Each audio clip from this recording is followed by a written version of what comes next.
युद्ध किसी व्यक्ति से नहीं गणेश, मानसिकता से होता है।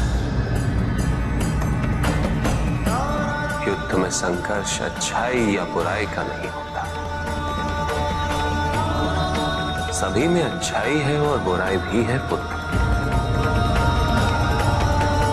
युद्ध तो विचारधाराओं का होता है। व्यक्ति अपने पराक्रम पर, अपनी क्षमता पर विश्वास कर युद्ध करता है, और जब उस विश्वास को क्षति पहुंचती तो सब कुछ निरर्थक प्रतीत होने लगता है। किंतु आपसे पराजित होकर भी लोहितांग क्यों नहीं समझ रहा? उसे अपनी स्वतंत्र इच्छा का उपयोग कर उचित मार्ग पर चलने का प्रयास करना चाहिए। व्यक्ति अपने को खो दे समझती है, व्यक्ति अपने को समर्पित कर दे,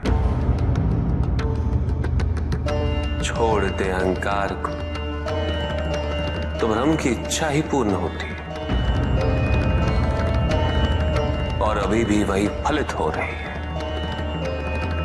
ऐसा नहीं है कि हम उससे भिन्न फलित करा लेंगे, लेकिन व्यक्ति भिन्न फलित कराने में लड़ेंगे, टूटेंगे, नष्ट होंगे। एक नदी में एक बार बाढ़ आ गई पुत्र।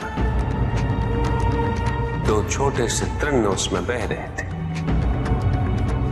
और उसमें से एक नदी में तिरछा पड़ गया, और वो बाढ़ को रोकने का प्रयास कर रहा था। वो अत्यंत ऊंचे स्वर में कह रहा था कि नदी को आगे नहीं बढ़ने देगा। यद्यपि नदी तो बस बढ़ती ही जा रही थी।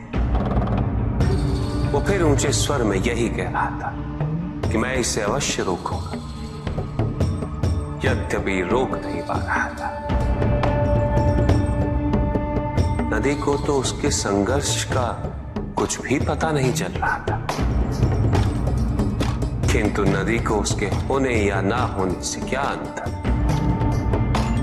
उस कण के लिए तो यह अत्यंत महत्वपूर्ण था। उसका जीवन तो संकट में था। वो तो बस बहे जा रहा था। वो जहां भी पहुंचता, किंतु उससे पहुंचना तो संघर्ष करके ही था।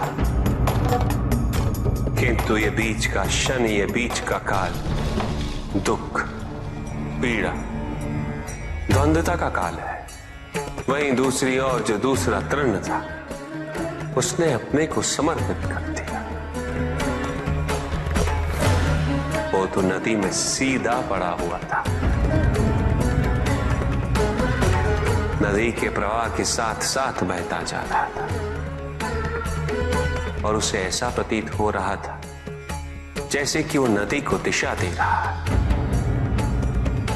उसे प्रवाहित होने में सहायता कर रहा हो। वो तो ये निश्चय कर बैठा था कि नदी को समुद्र तक पहुंचाकर ही रहेगा, किंतु नदी को उसकी उपस्थिति का भी आभास नहीं था। नदी पर उन दोनों के होने या ना होने का कोई प्रभाव नहीं था। नदी तो बस बहे जा रही थी। ब्रह्म की इच्छा को जाना नहीं जा सकता, किंतु ब्रह्म के साथ एक अवश्य हुआ जा सकता, और तब व्यक्ति की अपनी इच्छा तो खो ही जाती है, केवल उसकी इच्छा ही शेष रह जाती है। लोहितांग को अपनी आगे की यात्रा पूरी करने हेतु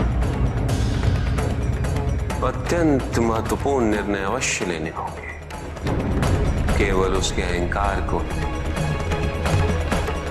अपितु उसके आत्मसम्मान को भी क्षति पहुंची। जहां से इस युद्ध का अंत हुआ है, वहीं से लोहितांग के अंतर युद्ध का आरंभ हुआ है, और जो भीतर पराजित होता, उसे हर दिशा में केवल पराजय ही दिखती है।